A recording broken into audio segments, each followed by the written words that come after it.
This is San Francisco, as it looks from Telegraph Hill. And this is the house on Telegraph Hill, where I once thought I would find peace and contentment. This is how it looks today, but my story begins 11 years ago, and 7,000 miles away in another house near Warsaw, in my native Poland. My name is Victoria Kowelska, and this was my home. It looked like this in 1939, when my husband came home on leave. And this is what was left after the Germans had passed. In one stroke, I had lost my husband, my home, everything I held dear, and had become one of the thousands of miserable strays who were herded into prisons and concentration camps.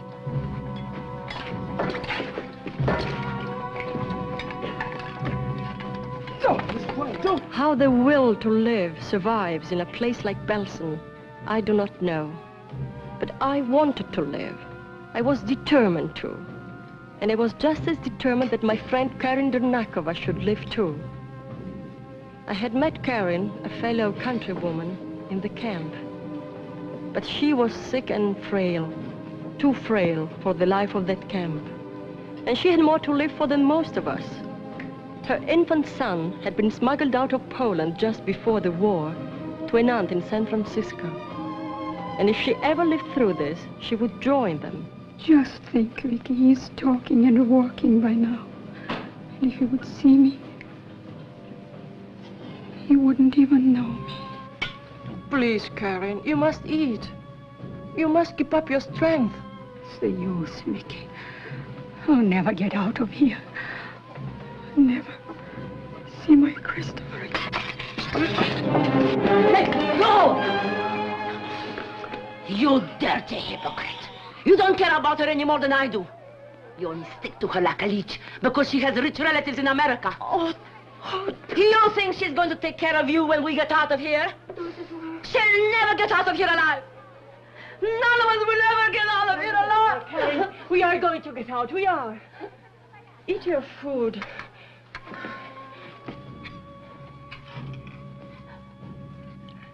You will come to America with me, Vicky, won't you? Aunt Sophie has a big house on the hill. She lives there, alone with my Christopher. She will be glad if I bring you because you've helped me so much. Okay.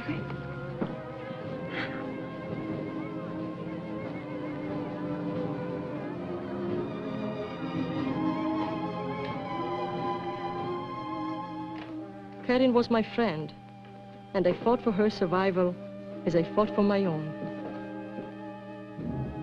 But in the end, I was beaten.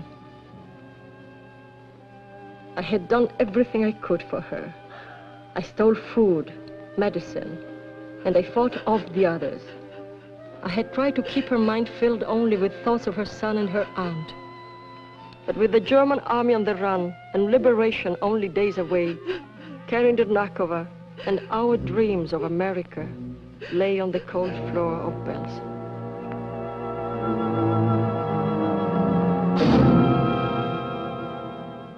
All of Karin's identification was in that bundle. Her aunt had not seen her since she was a little girl. I knew as much about Karin's life as about my own. Why not? Why shouldn't I be Karin Dernakova?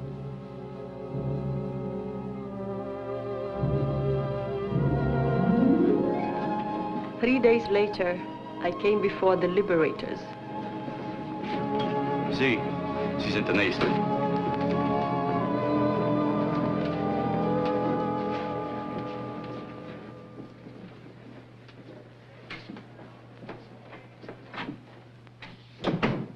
Setzen Sie sich doch hin.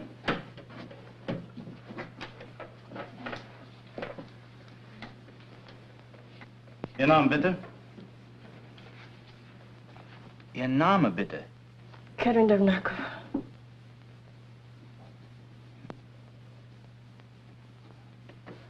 Haben Sie irgendwelche Papiere? She's scared to death. Tell her we're her friends, that we want to help her find her home, her family. Yes, sir. Wir sind Ihre Freunde. Wir wollen Ihnen helfen, um Ihre Familie, Ihre Verwandten zu finden. Oh. Get some water.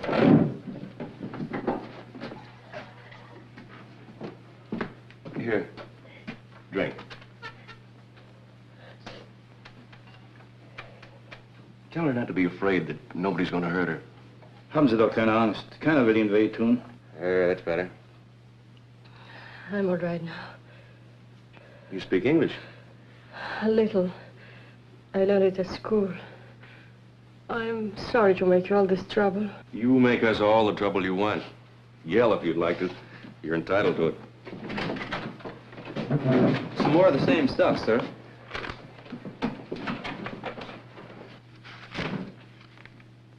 You're from Warsaw? Yes. Well, you'll want to go back home as soon as possible, I suppose. I have no home. It was destroyed. No, I meant back to your family. No family left in Poland. My parents were killed, my husband also. I'm sorry. In other words, you don't want to be repatriated. Oh, no. Poland does not exist anymore for me. If you force me to go back... We're here to help people, not to force anybody to do anything. I feel I should explain, though, that the alternative is a camp for displaced persons. I'm afraid that isn't a permanent solution, either. Do you have any idea what you would like to do? Oh, I will take care of myself somehow.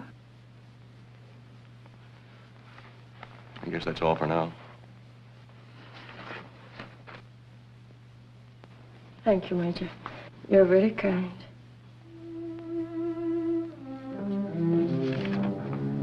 Just a minute. This must have fallen out of your bundle.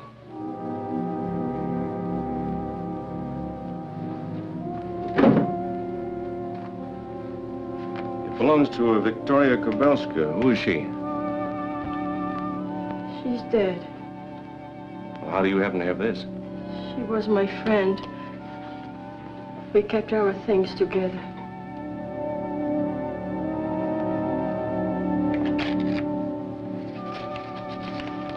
She would not need this anymore. So now, for better or for worse, I was Karen 𝙁𝙪𝙡𝙡. I was soon transferred to a displaced persons camp. The moment I arrived there, I sent a cable to Aunt Sophie in America and signed Karen's name to it. The answer came in a few days. Karen 𝙁𝙁𝙡𝙗. 𝙁𝙁𝙗𝙗? Mm-hmm. Oh, yes. Here it is. Just came across from the message center. I'll read it for you. Your cable addressed to Mrs. John Albertson forwarded to us. Advise addressee deceased. Deceased means the person's dead. Exhaustive search revealed all known relatives abroad dead. Address all further communications to our Eastern representative, Joseph C. Callahan, attorney, New York City. Signed Bennett, Compton, and Maxwell, attorneys for the Albertson estate. I'll make a copy for you. And that was my answer. A cable from an unknown lawyer in the unattainable city of New York. And my hopes gone with that cable. In that moment, I nearly gave up.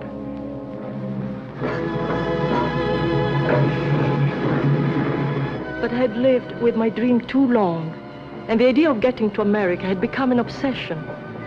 When the day finally came for me to join hundreds of others and go aboard the United Nations refugee ship, we could hardly believe it. We had spent the 4 long years since the end of the war in waiting, hoping, and praying. Now we were actually sailing, and we moved doubtfully, fearful that at the last moment we might be snatched back. But on that day in 1950, when I reached New York and found my way to the office of the lawyer who had sent me the cable, I knew that I would never let anything send me back. Mrs. 𝙁𝙁𝙡𝙗, when you gave up your child almost 9 years ago... I did not give him up. He was sent to America to save his life. Nevertheless, the fact remains that others, not you, have taken care of the boy since he was an infant. It wasn't my fault that I wasn't able to come here years ago to take care of him. You know, of course, that After Mrs. Albertson's death, Mr. Spender adopted the boy. But he had no right to do that while the child's mother was still alive. Well, we had every reason to believe that you were dead. All the reports indicated it. As a matter of fact, there is still some doubt. But you have seen my papers. What more proof do you want? My dear madam, you must realize that there is a considerable fortune involved here. I think you are the one who realizes it more than I. Mrs. 𝙁𝙁𝙡𝙡, the law is on our side. Your aunt, I mean the late Mrs. Albertson, left the estate to the boy with Mr. Spender as guardian. It is true that the law, as you say, is on your side. I am in a strange country and I'm alone. But I have a feeling that here in some way I will find justice. I don't care how long it takes. I will fight for what belongs to me. And I will never let you keep my son from me. I think you're being hasty. We might be prepared to settle this on some reasonable basis. Just a minute, Callahan. Mrs. 𝙁𝙁𝙡𝙡. Yes? I'm sorry to have put you through this ordeal, but you see, I had to be positive. I'm sure you'll agree there's Chris to consider, too. And if we both started there, unselfishly, we might find some solution to this problem. Without lawyers.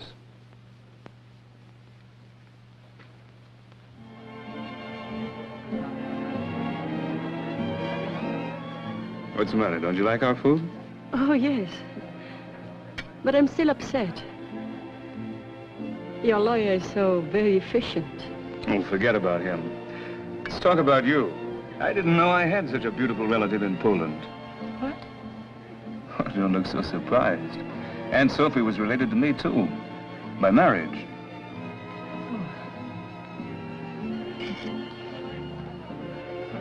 If she were alive, I would have been with her long ago.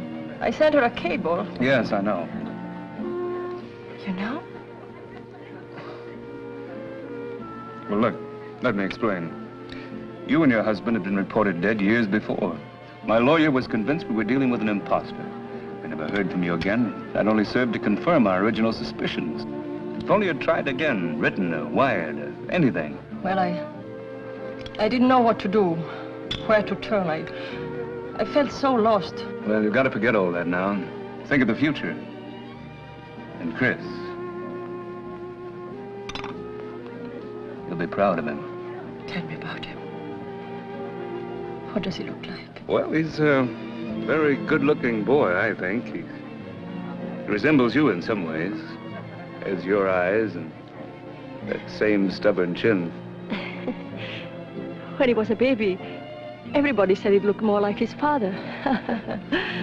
When am I going to see him? He won't be back from school for 2 weeks. And I plan to stay in New York on business.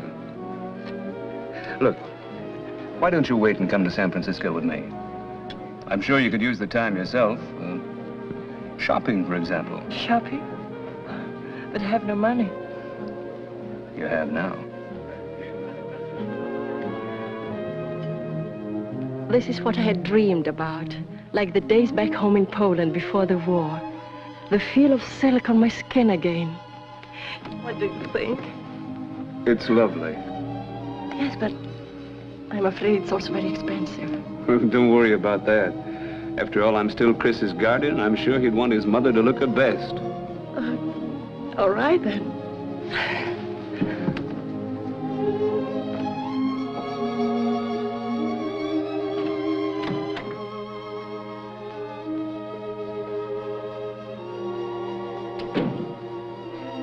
Do you like it? It's beautiful. I just have to put my shoe on and I'm ready.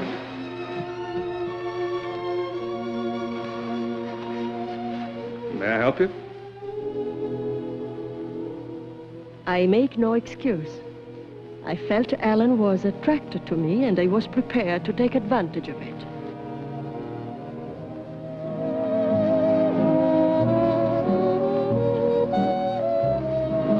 Was I in love with him? I don't know. But I did know that the best way for me to be safe was to be married to an American.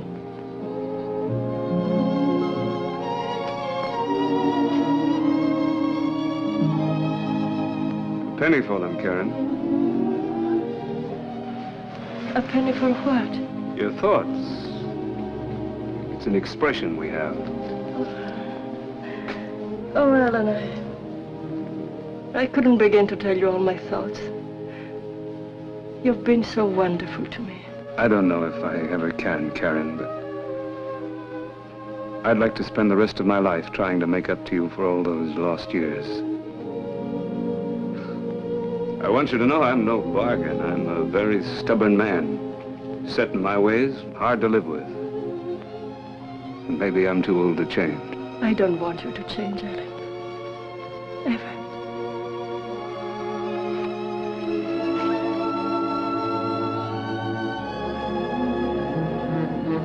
3 days later, we were married in Connecticut. And now Alan was bringing me home to San Francisco. There they are! Oh. Hello, Chris. Chris, this is your mother. Well, what do you think? Shall we keep her? Hello. Hello, Chris.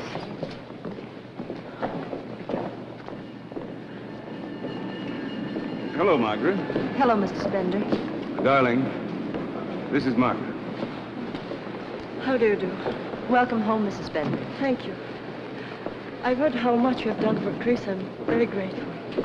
May I offer my congratulations? Well, thank you, Margaret. Well, let's go get the taste of the train out of our mouths, huh?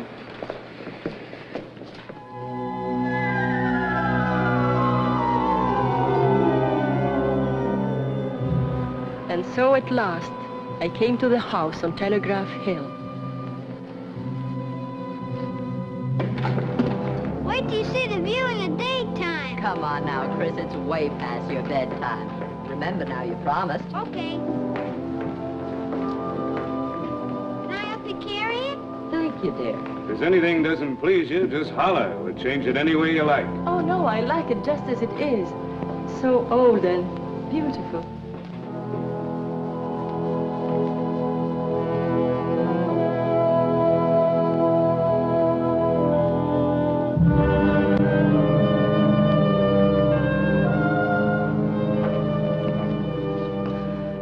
It's getting pretty late, dear.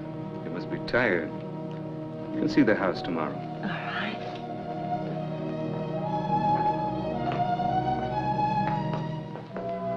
That's a beautiful portrait of Aunt Sophie.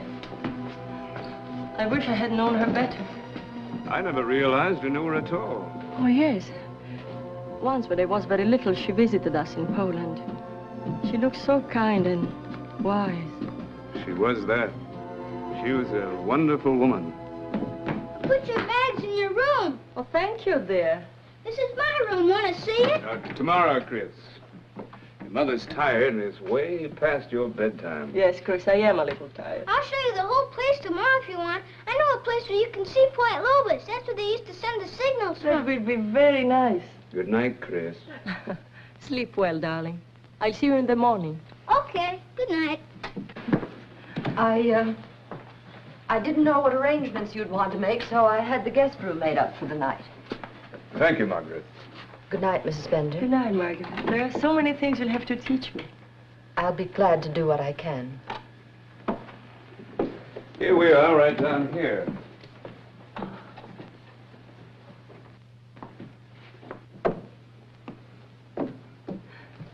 This is lovely. I'm glad you like it. Some people thought I was crazy to stay on in the house after Aunt Sophie died, but I've always loved the old place. You take that chair, for instance. It's a monstrosity, isn't it? I wouldn't give that up for anything in the world. When I was a kid, my mother and I used to come out to the house on special occasions, you know, Thanksgiving, Christmas, Aunt Sophie's birthdays. You see, we weren't immediate family, more like poor relations. But Aunt Sophie'd always have us up for those family days. And I always loved that chair. I sat in it every time, came to think of it as my chair. It was a symbol to me then of this house, the life that was lived in it. It still is.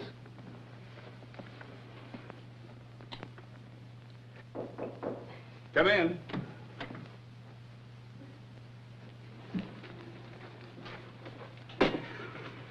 Thank you, Kai. Good night, sir. Good night. I always have a glass of orange juice just before going to bed. Oh. Oh, don't forget, I'm a native Californian.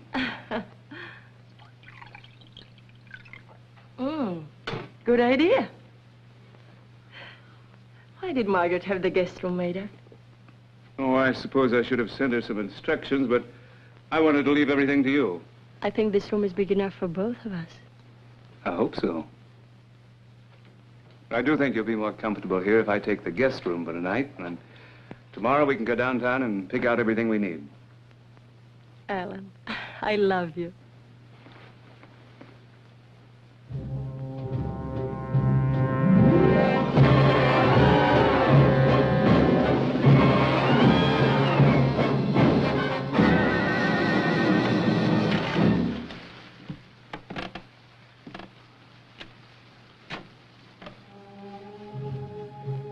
I had come halfway across the world, and now suddenly, in this pleasant room, a little of the fear I had once felt in Belsen came back to me. Whether it was my own conscience, the meeting with little Chris, or something in the house itself, I couldn't tell.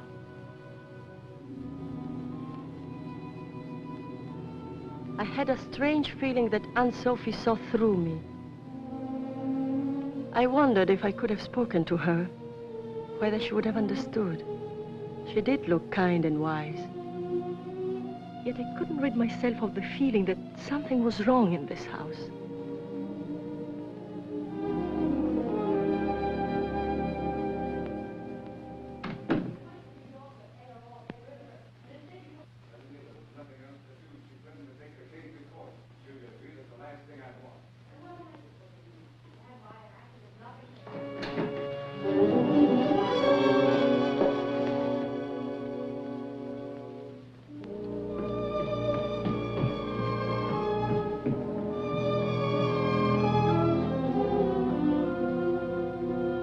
Karen, what are you doing down here? Well, I couldn't sleep. I just came down to see Aunt Sophie's picture. It's kind of a strange hour to be prowling around the house looking at pictures. Oh, I'm not prowling, Alan. I'm sorry, but you seem so tired. And you? You haven't been to bed at all yet. I came down to look over my mail. I wanted to see if there's anything important. Well, Margaret heard me coming down. She brought me a sandwich and a glass of milk. Oh. Margaret has been in the house a long time, hasn't she? Ever since Chris was brought here from Europe. He needed someone to look after him. She's been very faithful. You know, one thing about Aunt Sophie, she knew people inside out. She picked her out of 50 applicants to take care of Chris. Margaret has many unusual qualities. I believe you. I also think she's a very unusual woman. Are you going to be much longer? No, just a little while. You better run along to bed. Good night. Good night.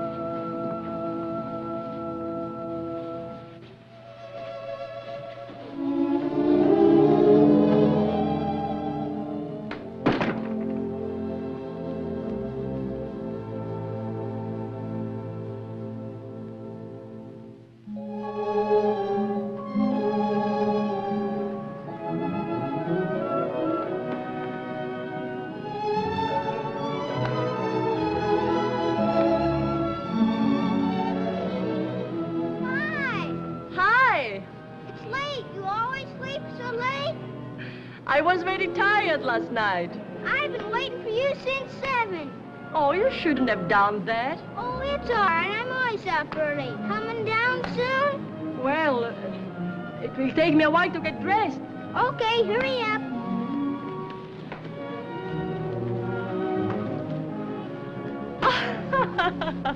Hey, good catch. You're learning fast, Mom. What's the matter? Hurt your hand? No, darling. It didn't hurt at all. That's good. Come on, throw the ball. Chris. You've missed not having your mother very much, haven't you? Sure, I guess so. But you were so little when you were brought here. You couldn't possibly remember her. Well, Aunt Sophie always talked about you a lot and cried for a long time when they told her you had died. And you? Did you cry too? I don't remember. It made me feel kind of funny. But anyway, it isn't true. Come on, pitch. Pitch? You know, throw it. Oh. Oh, I'm so clumsy. Don't worry, you'll learn, Mom. Hey, Oh. good one, yippee!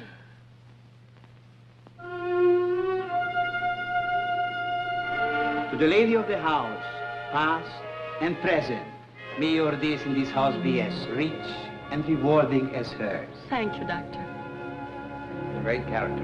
Don't make him like that anymore. Nobody knows that any better than I do. She was a wonderful, wonderful woman. She had a wonderful sense of humor.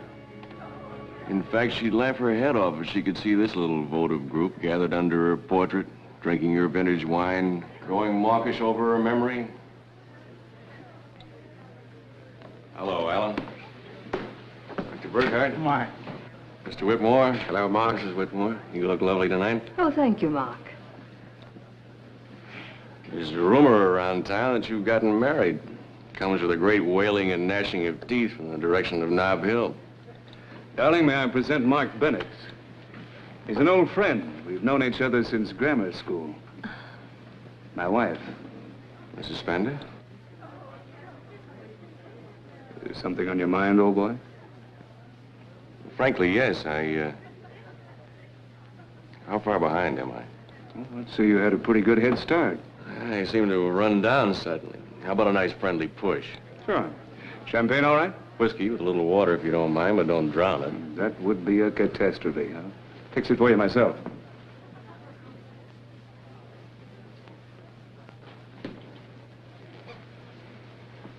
You don't remember me, do you? You're making things tougher for me by the minute. That accent's Polish. On what red letter day did I meet a beautiful Polish lady? On the most important day in her life, Major. Germany. The camp at Belsen, of course. But you've changed quite a bit. No wonder I didn't recognize you. I've often wondered what had become of you. I don't believe you remember anything about me at all. Oh, but I do. I even remember your name. It's Victoria Ďurňáková, Major. And it's Karen, not Victoria. Karen. K-A-R-I-N? Here we are. Thank you. Dinner is served. Thank you, Karen. May I claim the right as an old friend of the household? Looks like you have already.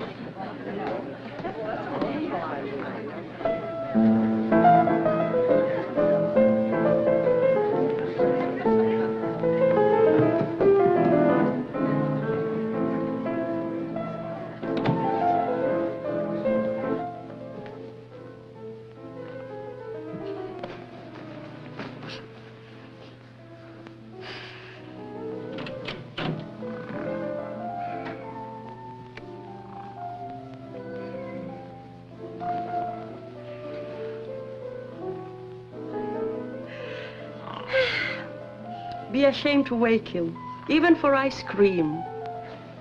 Take! A favor for a favor. Thanks. Oh, don't you like it? Oh, sure, but Margaret, Yes.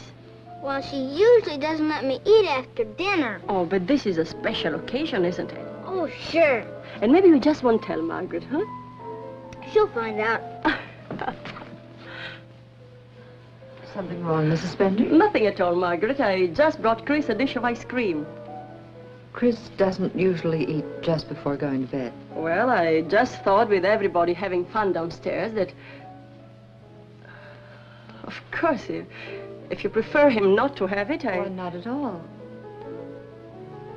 It's up to Chris. What do you think, Chris? I can put it in the icebox for lunch tomorrow. Okay. We find it better to let Chris make his own decisions. I see. It will taste better at lunch, Chris. Good night, dear. Night.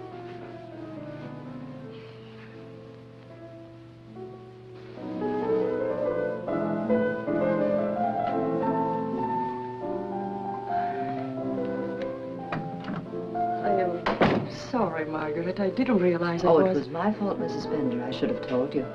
But Chris has always been a very impulsive child. I found the best way to handle him is to let him discipline himself. Good night, Margaret. Good night, Mrs. Bender. £5. Nice avocado today. Zucchini. I recommend the zucchini. Major. The touch of garlic and mozzarella, there's nothing like it. Ciao della mozzarella? Si, signore, la migliore. All right, get the lady a couple of pounds. Real stuff now from the basement. Si, signore, the best. Small world, isn't it? Germany, Telegraph Hill, and the new Union Grocery. You do your marketing here too, Major? Only since I found it's where you do yours. Besides, we didn't have a chance to finish our talk the other evening. Oh. It isn't pleasant for me to talk about things that happened in the camp. I'd like to forget about them. That's not what I wanted to talk to you about. I was telling my cook about that chicken dish I had at your house the other night. She can't swing it without the recipe. Don't laugh. I'm a San Franciscan, eating serious business with me. I thought the law was your business, Major. Technically, it is. You see, my father's death put me in a curious situation. According to the sign on the door, I'm the senior member of the firm, but most of our clients seem to want to do business with the junior members. One of them's 65 and the other's 62. Sort of leaves me twiddling my thumbs and cleaning out ashtrays. And finding your recipes for your cook. Exactly. If I give you the recipe, will you tell me something too? Blackmail, huh? You and Ellen do not like each other. Why? Where did you ever get an idea like that? I saw you together at the house.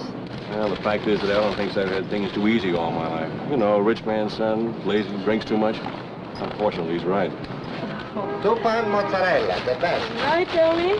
I take these too. Well, I think this is everything. I'm sure you have some good points, Major. Oh, I suppose so. I'm kind to animals, handle a boat pretty well. And you play the piano beautifully. And I make beautiful circles on a bar with a highball glass. Thank you, Mrs. Bender. Let me know how you like the mozzarella. All right, I will, Tony. Goodbye. Right. Well, now that that's all settled, how about lunch? I'm afraid I couldn't. Why not? Because you're married now? Believe me, I'm very much aware of it, and I respect it. Husbands are husbands, and friends are friends, and who knows, someday you might need a friend. Some other time, perhaps. They are expecting me home for lunch today. Goodbye. Goodbye.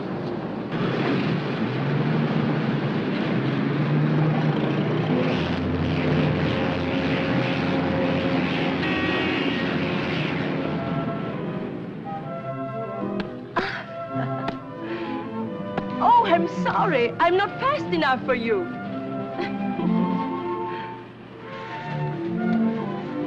Chris, a little playhouse.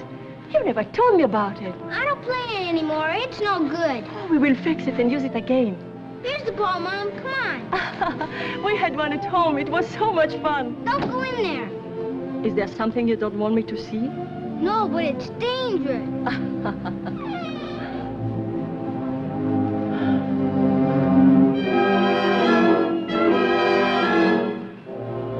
Chris, what happened there?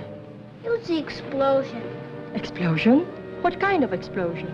For my chemical set, it happened a long time ago. Come on, Mom, let's play some more ball! Tell me, darling, were you hurt? No, it was nothing. It just made a loud noise. Well, I'm going to ask Alan to have it fixed. No, please don't, Mom. Why not? Because he doesn't know anything about it. He wasn't here when it happened. You won't tell him, Mom, will you? Of course not, if you don't want me to. We'll just keep it between us, okay? Okay, thanks, Mom. Come on, pitch!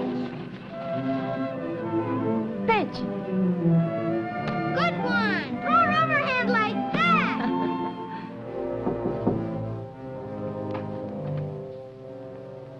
Margaret? Margaret?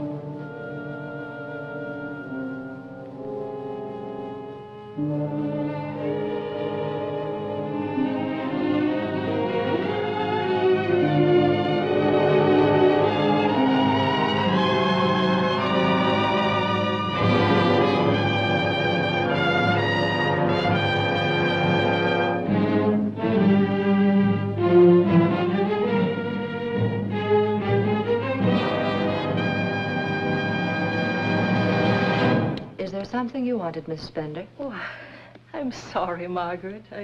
I was looking for you, and I couldn't help admiring this beautiful album. Was it Aunt Sophie's? Yes. She gave it to me. Oh. What is it you wanted, Mrs. Spender?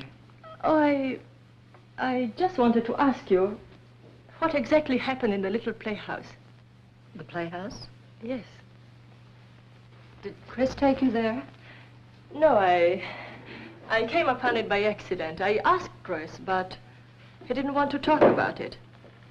He did say there was an explosion from his chemical set. Oh, nonsense. His chemical set was just a harmless toy. He must have stolen something from the kitchen, some cleaning fluid or something that caused the explosion. Chris thinks Mr. Spender still doesn't know, but of course you told him, Margaret. No, I never did. Margaret, you should have.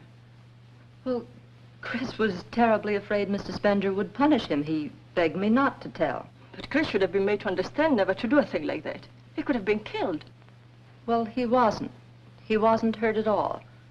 I saw no reason to make an issue of it then, and certainly there's no reason to make an issue of it now. I'm not trying to make an issue of it, Margaret. But surely you can't blame me for being worried and very much concerned. Concerned? How long have you been concerned about Chris? A few weeks? I've been concerned about him all his life, night and day. And now you tell me that you're concerned about something that happened years ago. Even then, it was I who comforted him, not you. Thank you for being so frank. Now I know where we stand. From the moment I came here, you've looked upon me as an intruder in this house. That's why you dare talk to me like this. Well, I'll tell you something. You're wrong, Margaret. You are the intruder, not I. Are you giving me notice, Mrs. Spender? Yes. I was a fool not to do it long ago. Very well. I'll start packing at once.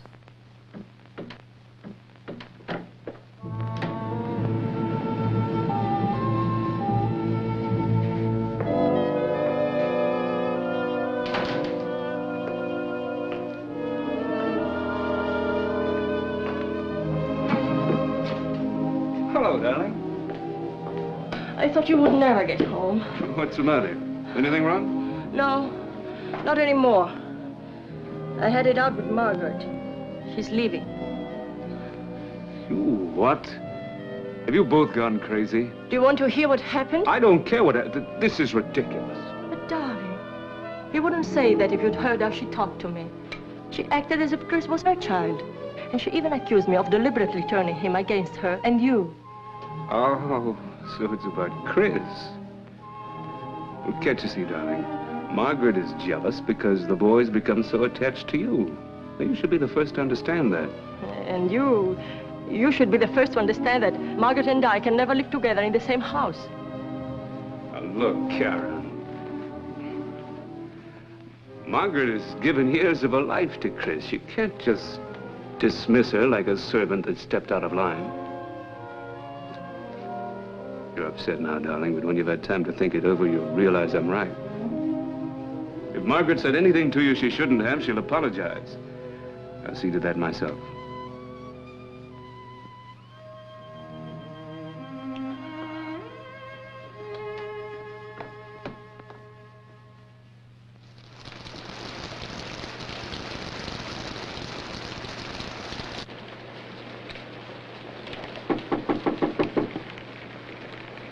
Come in. May I speak to you for a moment, Mrs. Spender? Please come in.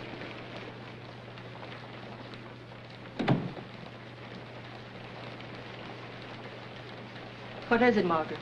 About yesterday, I should like to apologize. I said things I shouldn't have. I'm sorry. Oh, doesn't matter. Mr. Spender wishes you to remain. You know that. But things will be very difficult if you feel that I can't be trusted with Chris. What happened between us has nothing to do with Chris. I never doubted that you have Chris's welfare at heart. It's kind of you to say so, Mrs. Spender, but I'd feel better if you accepted my apology, too. Very well, I accepted it, if that makes you feel better. Isn't it time to bring Chris home from the party? I'm leaving right now.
What are you doing in there?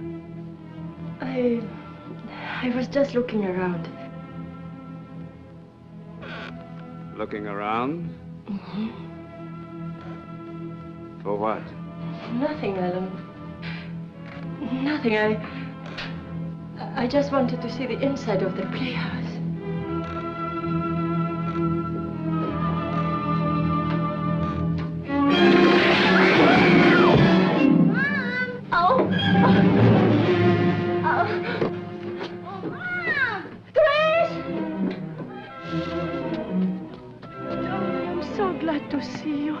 Did you have a good time at Jimmy's party? Mm-hmm. Did he like your present? Yep. Oh, tell me all about it. Well, we went on a pony ride and...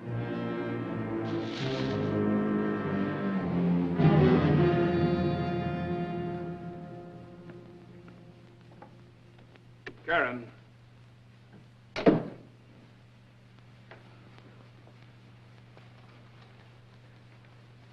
Darling, will you please tell me what's bothering you?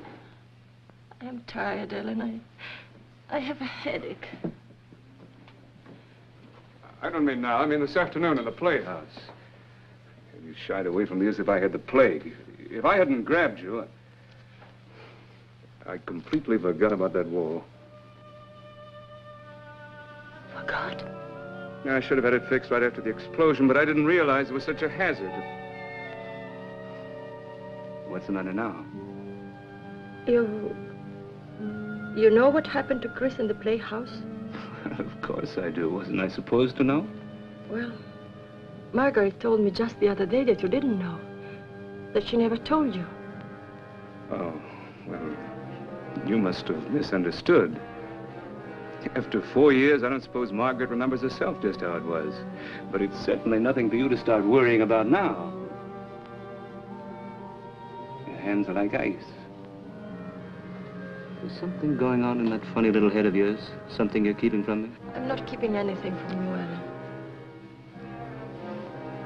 I like to feel as though I'd failed you somehow. As though I hadn't been the husband I wanted to be. No, it isn't you, Ellen.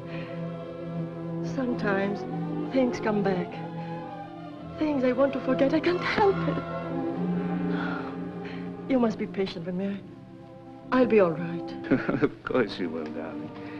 It takes time. We'll just have to try harder to make you forget.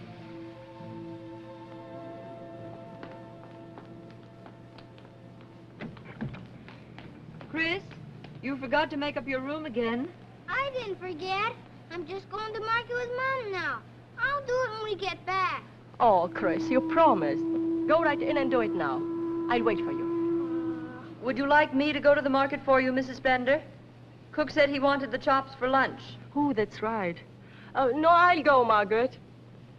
I'm sorry, darling. You come with me next time, okay? Okay.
Cut the motor off. Somebody get an ambulance. Yeah, I'll go get one right away. Hey, won't move around, lady. What happened? They're getting an ambulance for you. Did anybody see what happened? I don't want an ambulance. I'm all right. Somebody get it out. You better let me take you home, huh, lady? Where do you live? Home? No, please, will you take me to a telephone? Yeah, sure thing, lady.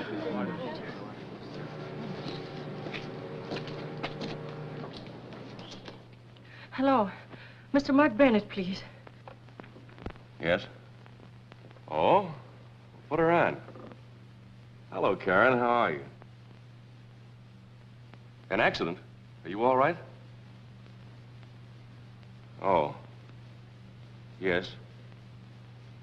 Well, let me call Ellen. Oh, no, I don't want Ellen to...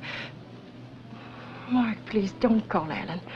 I want to see you alone, now. Well, all right. I just thought that... I'll be right there. What's the address? So after the man brought me here to the telephone, he sent for a tow car, and then he kept insisting I have a doctor look at me right away. He should have. It was a terrible thing to have happen, and I still think... It didn't happen. It wasn't an accident. He made the brakes so they wouldn't work. He's trying to kill me. Hey, let's not go off the deep end again. You've had a bad shock. Now, who's trying to kill you? Alan. Alan? Oh, Mark, please believe me, I'm not hysterical now. He wants to get rid of me. I felt it for a long time. Can't you say it, Mark? Aunt Sophie left everything to Chris. Alan is his guardian.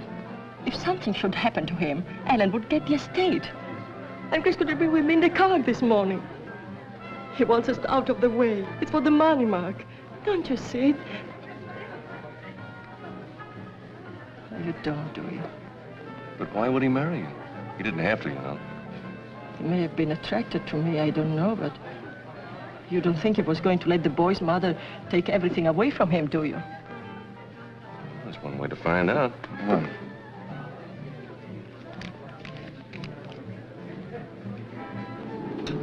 Your master cylinder's bone dry. These are hydraulic brakes. No fluid, they don't work. How come no fluid? Leak, right here. The brake in the line going to the front wheel. It's kind of an unusual place to spring a leak, isn't it? Well, it don't happen every day, but it can happen. Look, you've been over this thing pretty thoroughly. Is it possible that somebody might have tampered with that brake line deliberately? Anything's possible. My guess is you hit a rock or something. Okay, thanks. Yeah. I suppose you think I'm crazy. But I cannot help it. I cannot help what I feel. Karen, it's no news to you that I'm not very fond of Alan. I think he'd do almost anything to hold on to the nice, cushy life he's made for himself. I don't think he'd be crazy enough to try a thing like this. I don't know. I don't know what to think anymore. I'm sorry to have given you so much trouble for nothing. For nothing? I told you once you might need a friend. You came to me as a friend. I don't consider that nothing.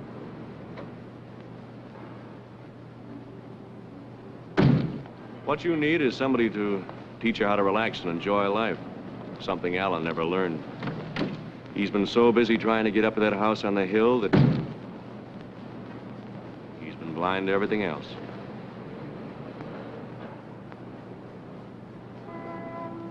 I must go home, Mark. Well, at least you stopped calling me Major. That's a net gain.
Where have you been? I was hungry and I went down to the kitchen for a glass of milk.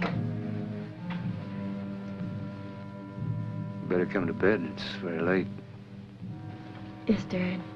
In a minute.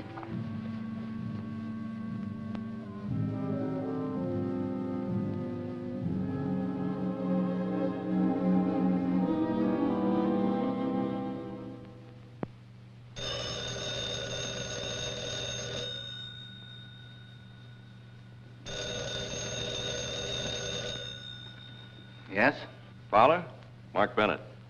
Say, my client will be here in a few minutes. Can you give me any idea what your report will be on those gloves? I think I can. I want to run one more test as a double check, but... I see. No, I'll be right here waiting for it, thanks.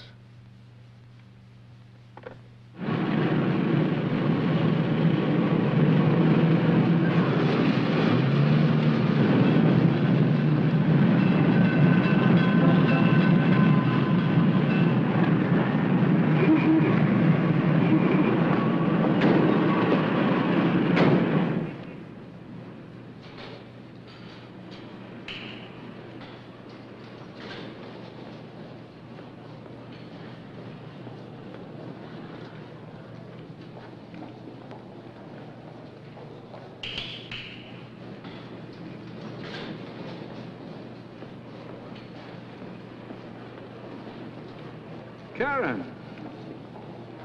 Alan, what are you doing here? Me? I just went up to see my insurance man. Well, where are you going? To the dentist. I have an appointment. Dr. Lippman? Mm-hmm. Darling, he's in the medical building. Oh. Oh, you're right. I wonder how the taxi driver could have made such a mistake. Well, I'm glad he did. It gives me a chance to give a beautiful lady a lift. As a matter of fact, it's almost 4. I'll wait for you. We'll drive home together. Oh, I didn't realize it was so late. I'm afraid I've missed my appointment. Well, you can see him tomorrow. I'll tell you what, let's have an early dinner and take in a movie, huh? Uh-huh.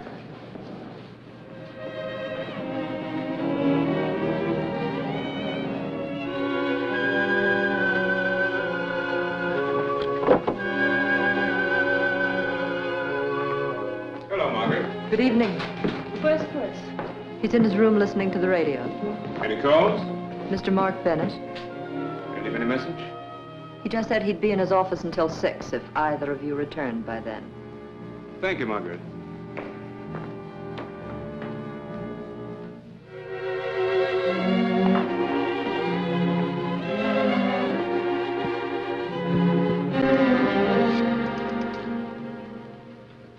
Mr. Bennett, please. Mr. Spender calling.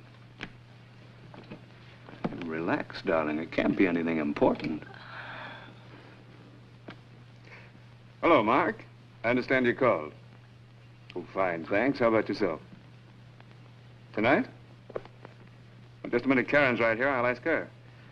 He wants to take us to dinner tonight. What do you say? Whatever you like, Helen. Well, Karen says she'd love to. Sure, 8:30's fine. Mm-hmm. I'll see you then. What's the matter, darling? I was just thinking I've spent so little time with Chris today. Oh, stop worrying about Chris for a change. It'll do you good to get out. Yes, Helen. 將遠別離，願那默聲起，變照人兩地，能辨野相思，辛酸盼會期常憶依稀，共吞慈悲，分虛設念記。 Oh,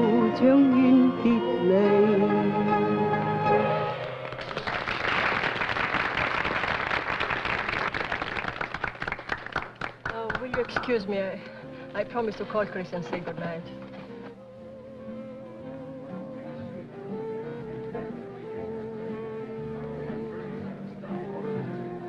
You must have a crystal ball. What do you mean? You called this afternoon, yeah? Of course. I was just going to call you. Really? Anything special? It's about Karen. Karen? This afternoon, coming down from Charlie Decker's office, I ran into her in the lobby. She almost jumped out of her skin when she saw me. I could have sworn she was on her way up to see you. Was she, Mark? Why didn't you ask her? I did. She told me she was going up to see her dentist. That seems to settle it, doesn't it? No, not quite. See, her dentist happens to be in the medical building. It's quite a long way from your place. So she made a mistake, so what? People don't make mistakes like that unless it's part of a pattern. Look, I'm not very good at riddles. What's on your mind? I'm worried about Karen. I don't have to tell you what she went through in Europe. I've tried everything to make her forget. I blame myself for letting her drive. That accident on the hill didn't help her nerves any. A thing like that, to play hard with anybody's nerves. Of course, but with her it seems to... I don't know. Suddenly she's become suspicious of everything and everybody around her. I talked to Dr. Basehart about her. He suggested I take her to a specialist.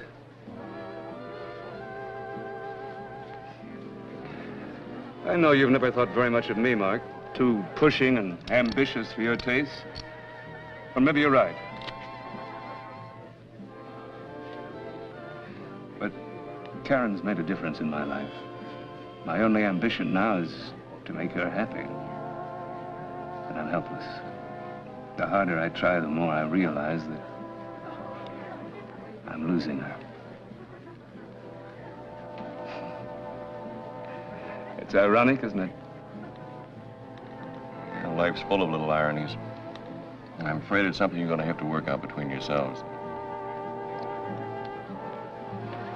Would you like to dance? Go ahead, darling.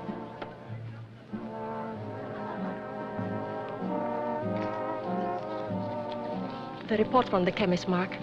What does it say? I'm sorry, Karen. There wasn't a trace of grease or oil on those gloves. But those spots, Mark, those dark spots. Ink? Nothing but plain, ordinary blue-black ink.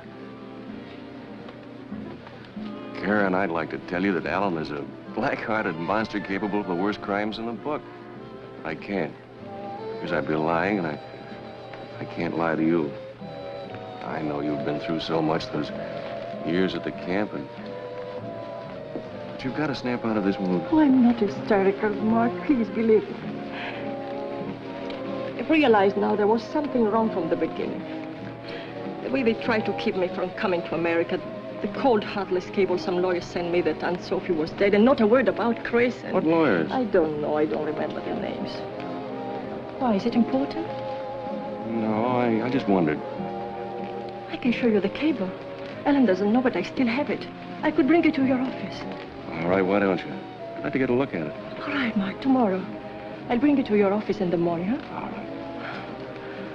Oh, no. After what happened today, I shouldn't go there again. Where could we meet? Well, let me see. The yacht basin at the marina. Any taxi driver will know where it is. Thank you. Wait a minute. It's my turn now.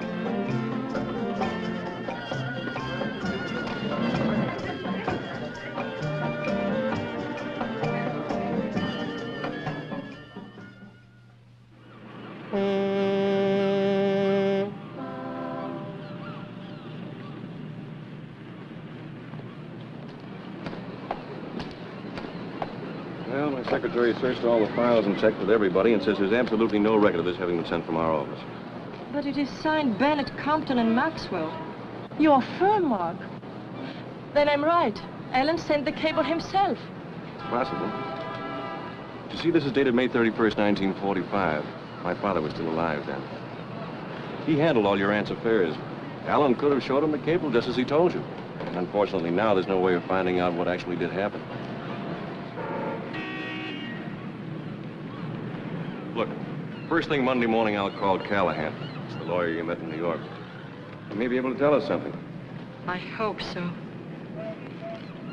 Now, don't be afraid. I've got to get home now. I promised to take Chris to the ball game. You are afraid, aren't you? Sometimes, yes. But not when I am with you. That's what I want to talk to you about. Karen, there's no sense in our going. Oh, Mark. No, not now. It isn't right. What is right? For you to go on living with Alan, feeling the way you do about him? For us to exchange polite small talk every time we meet? Is it wrong for me to say that I'm in love with you? No, Mark, no. But it is wrong for someone to lie, to cheat. Even if only to find happiness and safety. Now what are we talking about? About me. I'm not Chris's mother, Mark. Karin Dernakova died in Belsen. I took her papers and stole her name. Victoria. Yes, Victoria Kowelska, that's my real name. Victoria Kowelska. But Mark, you didn't hear what I said. I'm not Chris's... Sure, you're not Chris's mother. What do you want me to do? Condemn a starved, scared, homeless girl who saw a chance for a better life and grabbed it? I saw Belsen too, Karen.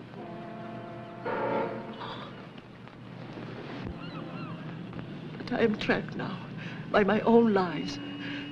Even if Alan lets me go, he will never let me have Chris. And I will not leave him behind in that house. So that's it. You've been living with this on your conscience for so long that you've magnified all these things. No, please don't think that. Chris is in real danger. You said that before. Nothing is going to happen to Chris. Something is going to happen to him. If I only could make you believe it. I love him so much, and he needs me. I know he does. I'm going to talk to Alan. I Oh, think... no, Mark. Alan must know I told you anything. There must be a way to prove all this to you. Will you stop tearing yourself apart? Take Chris to the ball game. Have some fun for a while. Karen. I said take Chris to the ball game. Get away from the house for the afternoon. Would it help if I call later when I find out what Callahan has to say? Yes, call me. Maybe I... Now, don't do anything silly. Chris will be all right. I hope so.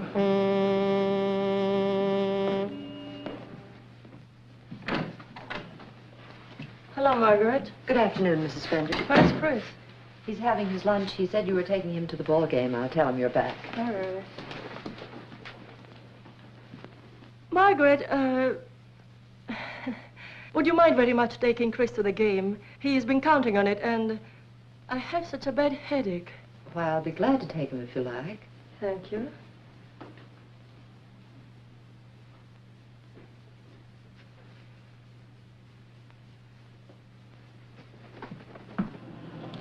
Goodbye, darling. Have a good time. And remember, just one hot dog. Okay, Mom. And I'll get the scorecard for you.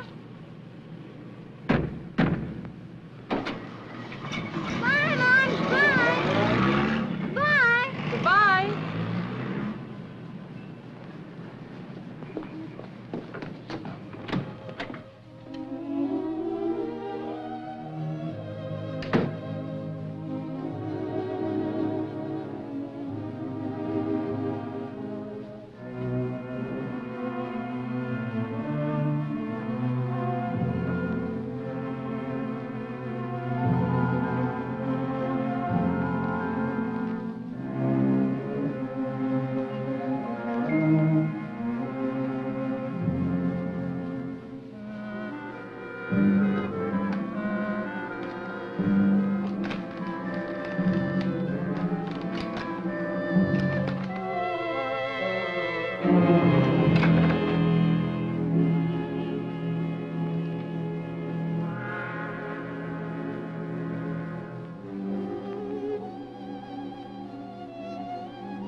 Death came yesterday, June 3rd. But the cable was sent in May. She wasn't dead then.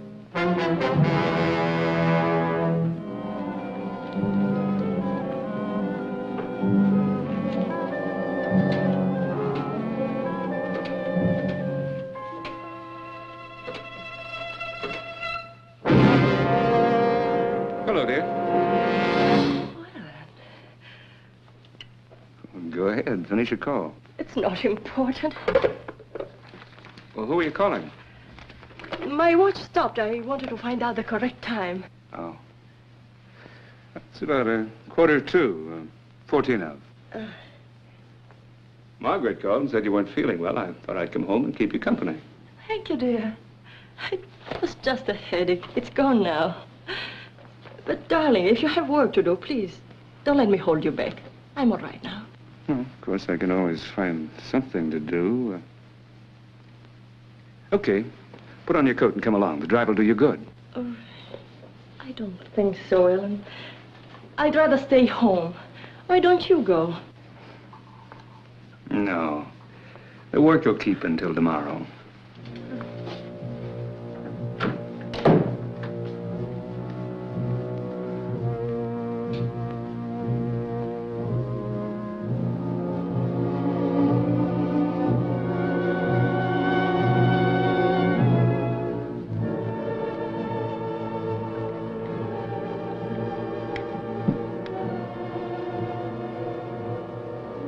haven't eaten a thing, Karen. Why don't you try the souffle? It's excellent. Yeah, Mom, it's swell. I'm not hungry, darling. Would you like to have mine, too? Yeah, sure.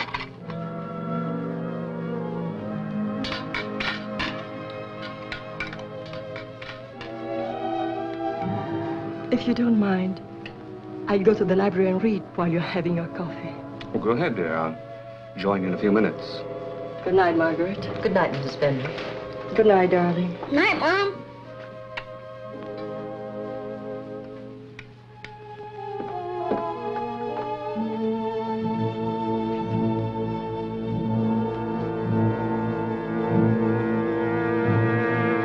Karen. I think I'll have my coffee with you.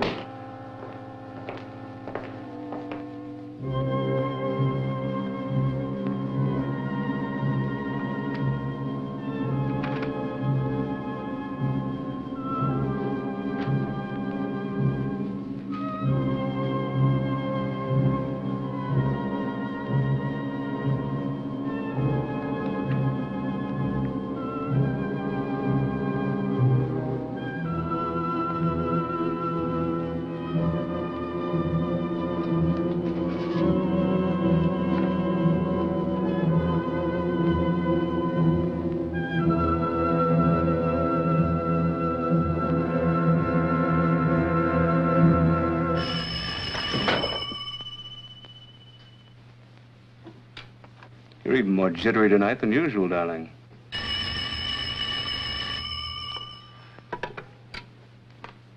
Hello? Hello? Hello?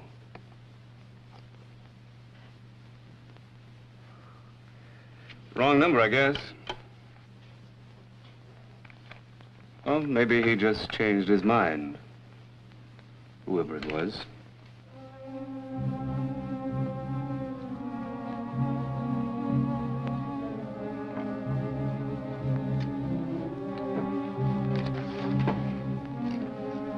You look tired. You're going to bed right now. Come along.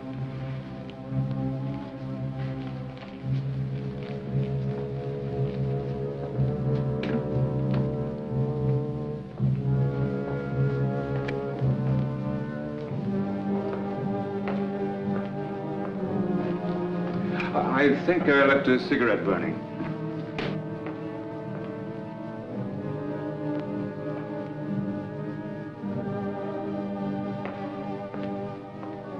Feeling you left something behind, forgot something? I could have sworn I left a cigarette burning in there. I wasn't even smoking.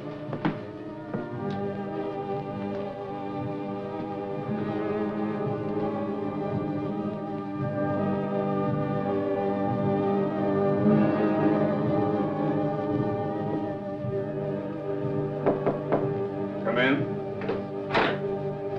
I'll take it, Kai. Yes, sir. Good night. Good night.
You do look tired, dear. You drink your juice and we'll turn in.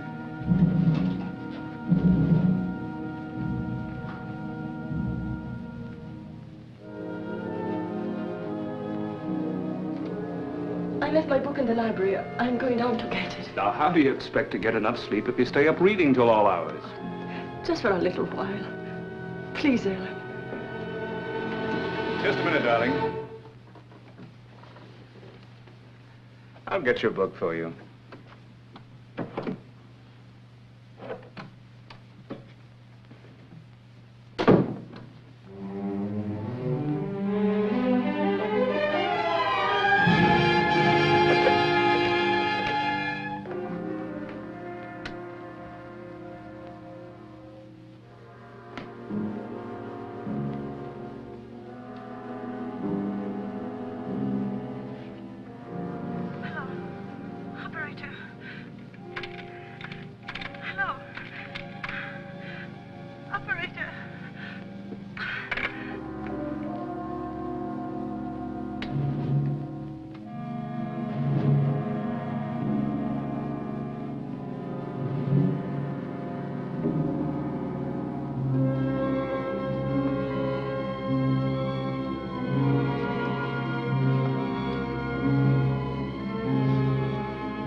Thank you. And don't forget your juice, dear. It'll help you sleep. No, I don't think I want it tonight. It doesn't taste right. What's the matter with it? It seems a little bitter. Bitter?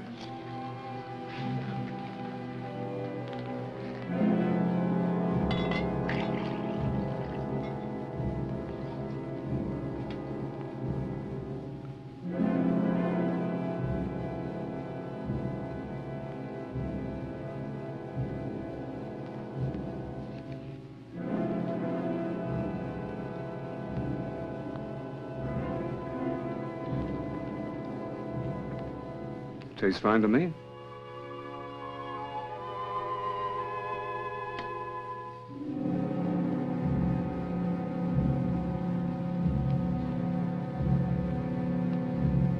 Come on, dear.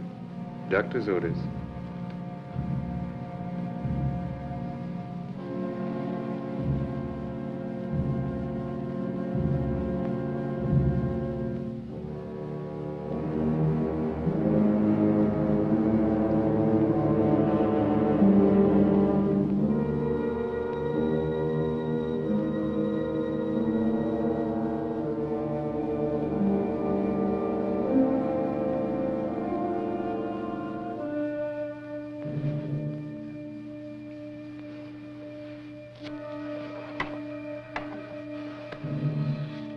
The trouble with you is, you don't know how to relax.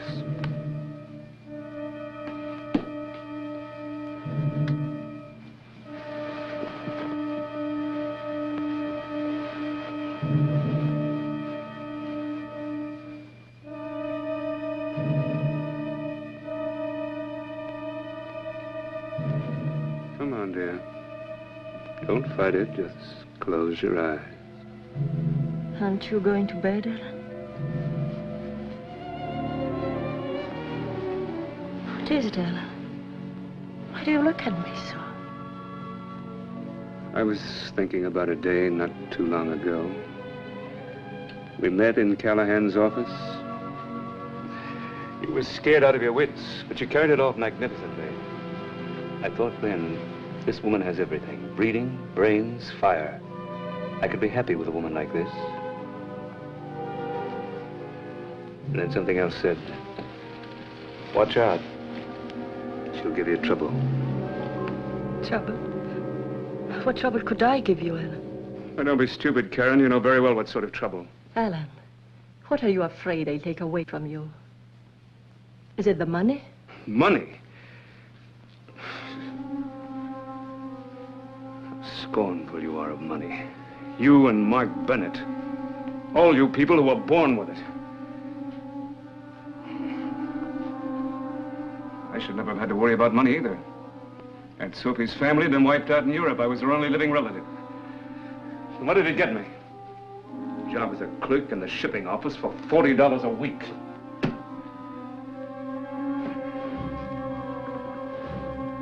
It's all over. This is the last time I'll have any trouble with your family. You Poles must be made of iron.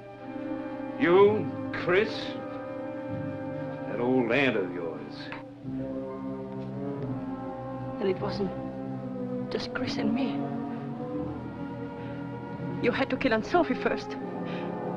You sent me the cable that she was dead, and then you killed her. Just like that, huh? It's like powdering your nose.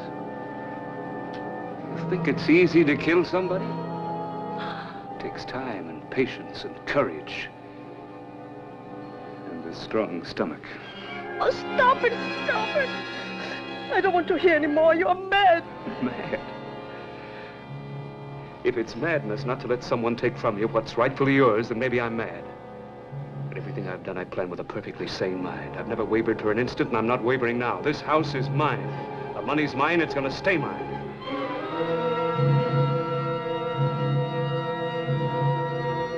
You don't know what I went through with that old woman. Your Chris. I had to turn myself inside out, dance attendance on the kid like a monkey on a stick, just so she'd write me in as guardian for the boy. You think I was gonna give all that up? Just because you decided to come back from the grave, walk in and take over? Ellen, I don't care what happens to me anymore, but please, in heaven's name, leave Chris out of it.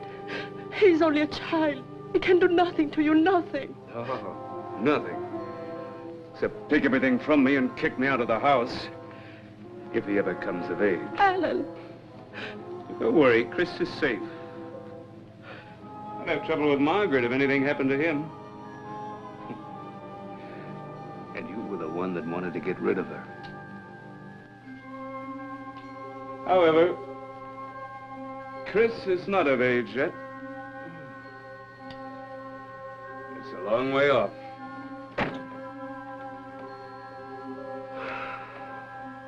And what are you going to do now?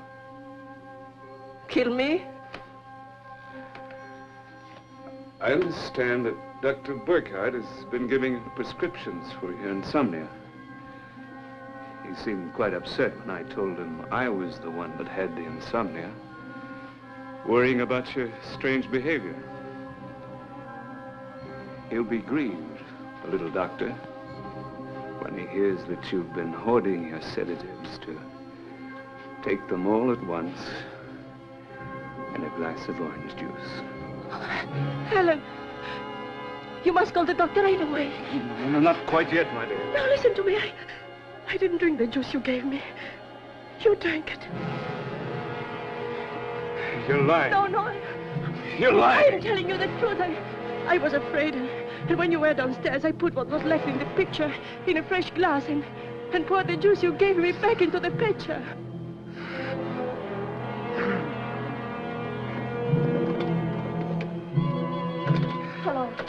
Hello. Operator. Something is wrong with the telephone. Library. The library.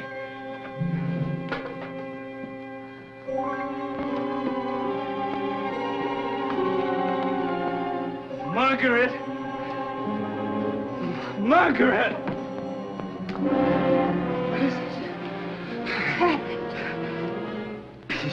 She poisoned me. No, it isn't true.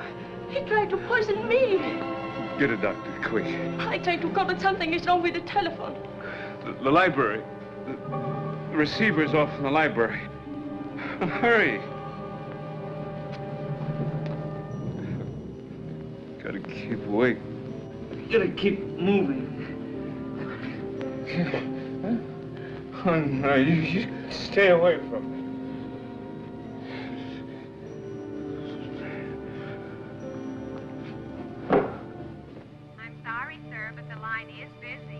But it's been busy for the last 40 minutes. Are you sure there isn't trouble on the line? Oh, did you get the doctor? Doctor, is he coming? Everything will be all right, Alan. Isn't there something more we can do? Get out. Margaret, you must believe me. He wanted to kill me. You took him away from me. You tried to take Chris away from me, too, but you won't have either of them, whatever happens. Michael, get out! This is still my room. Now get out.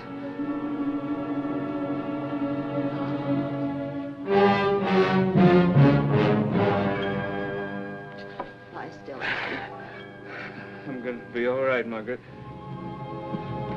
Something wrong, Mrs. Spender? It's Mr. Spender. He's taken. Make coffee, lots of it. Hurry. Yes, ma'am. Gonna be all right. You remember, Alan, after the accident in the playhouse, I told you that nothing must ever happen to Chris again. Nothing did. I gave him my word. Your word. If only I didn't know you so well. If I hadn't kept Chris from going with her in the car the other day, he might be dead now. I did it for us, Margaret. It was so we could be together again. Like old times. Old times. And how long would it be before you'd try again with Chris? How long before you'd finally kill him? Mom! Darling.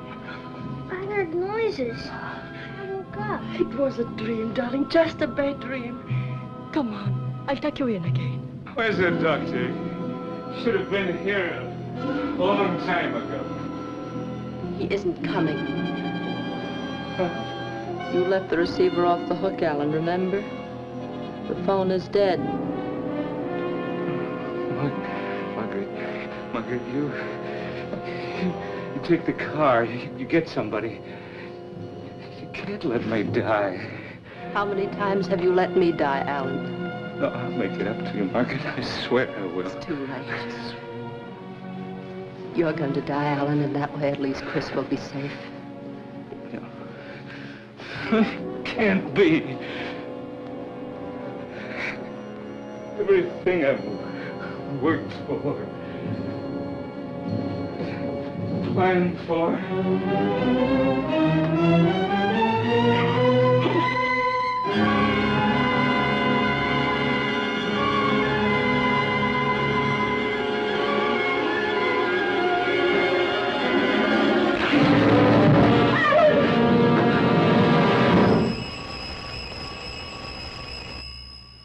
I don't know how long it was before I realized that the doorbell was ringing. Uh-huh. And that was you, Mr. Bennett? Yes, Inspector. It was after 10 o'clock when I finally located Callahan in Washington. He said he'd never had any word from our office on the Albertson matter. He dealt only with Alan himself. So I called the house to have a showdown with Alan.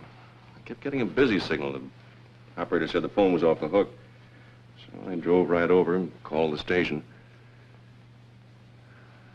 By the time your men got here, Alan was dead. Well, I'm going to have to take that governess downtown for questioning. Why? She didn't do anything. That's just it. She deliberately didn't call the doctor. She admits it. Harold, where's that governess, Miss, Went upstairs to put the boy to bed. Poor kid couldn't hold his head up anymore. Oh, why didn't you let her take him? She didn't put him to bed. She took him away. She told me she never let me have him. Cover the back stairs and the garage. Chris! Oh, Mark, you see, he's not here.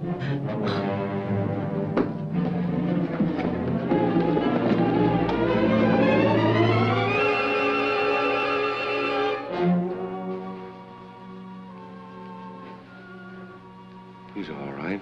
He's fast asleep. Yes, he's all right now. He didn't want to go into his own room alone, so I brought him in here with me. He fell asleep almost at once.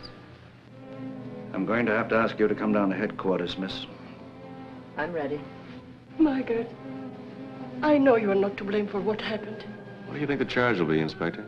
That'll be up to the district attorney. Everything will be all right, Margaret. I'll be your witness. My conscience will be my witness, Mrs. Fender. Sure, the DA will want to talk to you, too. He'll be available anytime. We'd better go. Go? But where? I'm taking you to my mother's place for the time being. I don't want you to spend another night in this house. Yes, Mark.